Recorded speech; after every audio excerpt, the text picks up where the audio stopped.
The second big area of change that I see hitting us is around energy.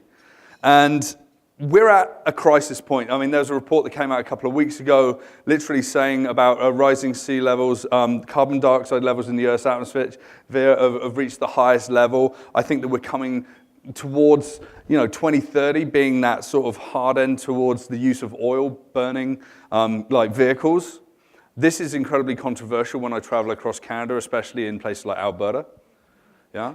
There are actually professors that are much wiser than me, like studying this, that think that oil is going to be about $10 a barrel by 2030. And I think that Alberta's got a lot of opportunity to change how it's looking at the world of energy production. And this is one of the ways. This is in China. This is a company called Green Panda. Can you imagine why they're called Green Panda? Anyway, this is a 300-hectare solar farm. Now, China is leaps and bounds ahead of anyone else in the world in terms of generating solar electricity. It's because they've got a huge amount of land, and they've got a huge amount of people that they can mobilize to build this technology. In fact, right now in the World Economic Forum actually thinks about 70,000 solar cells are being fitted every hour. That's every hour. That's not every day. That's not every week. It's every hour. And the changes are coming thick and fast. Why would someone like China choose to do that? Well, it's one of the biggest polluters in the world. Why is someone like America not doing that? It's because they're stupid. Maybe not. I'm not going to say all Americans are stupid. I'm going to say that there's one in particular that's very stupid. Anyway, so I can say that. I'm in Canada. It's all good. I apologize if I upset anyone, but I'm not really that sorry either. Right. So in Finland, one of the biggest questions I get, and one of the biggest questions I ask myself around solar is like, it's not sunny everywhere all the time. In Alberta, they get about 320 days of sunshine a year. That's a good candidate to build a huge solar generation infrastructure. For that to be a provincial powerhouse in North America, I think is an absolute real goal to have. These people in Finland have produced black silicon nanotechnology-enabled solar cells that are efficient on a cloudy day as they would be on a sunny day, which is perfect for BC, right? This is in the R&D labs, but this is actually coming into production. Another thing that's coming into production right now as well are these clear solar cells. They're not as efficient as normal solar cells, but they're like glass. So imagine if every building in Vancouver had glass that could actually generate electricity. What would BC Hydro do, right? They just wouldn't do anything for anyone that lived in any of those buildings. In fact, if you took this technology, and this is a couple of guys from University of Michigan and MIT as well, and they developed this technology, and they sort of say that if they covered One World Trade Center in New York City, with this technology, it would power 350,000 homes every day. So it's a game changer for me to see this coming, and people are starting to invest in this, especially out in the Arab states, like United Arab Emirates, Dubai, and the such like. We're going to see that change happening. You look to Holland and you look to progressive communities, there's microgrids that are trying to become sustainable, off-grid living. They can actually share their electricity through a mesh within that community. That's super exciting to me right now. And what's also super exciting is some of the promises of battery technology.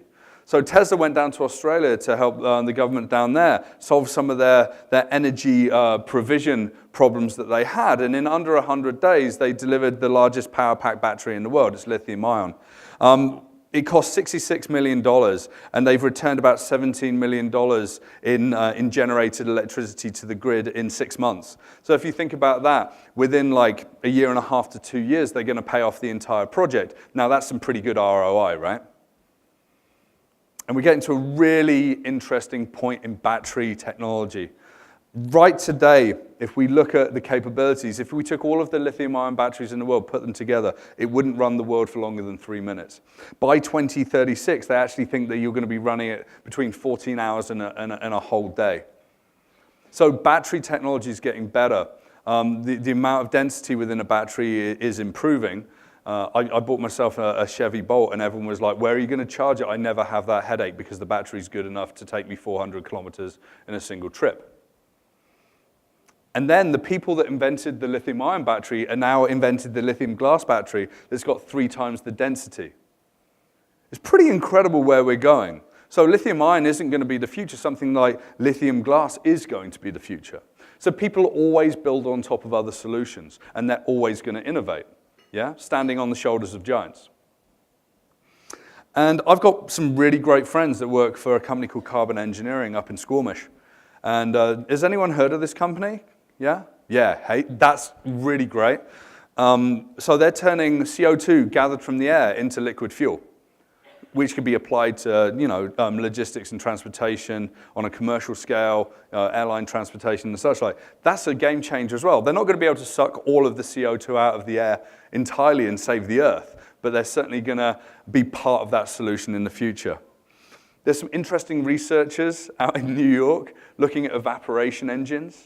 71% of the world is water. Imagine if you could put engines over the top of like a large body of water, and the evaporation could be actually used to drive engines. This is actually just tabletop scale, and it works using spores and plastic. Now, not all of these things turn into big, scalable solutions, but it's certainly interesting where people are going with this. And one of the biggest and most exciting ideas that I think exists around energy is around a global infrastructure and an energy interconnection between countries. Smart grids sharing renewable energy, which is abundant between countries with agreements cross-border, and we literally remove the need to have other energy sources beyond like wind, solar, and wave. Now, is this going to be a reality? Well, 5 countries in Asia are actually building this right now. So China, Russia, South Korea, Japan, and one other country, I can't remember off the top of my head, I think it's out in Taiwan. So this kind of global interconnectivity excites me. I think that this is going to be one of the big changes alongside AI, and data is going to be underneath that.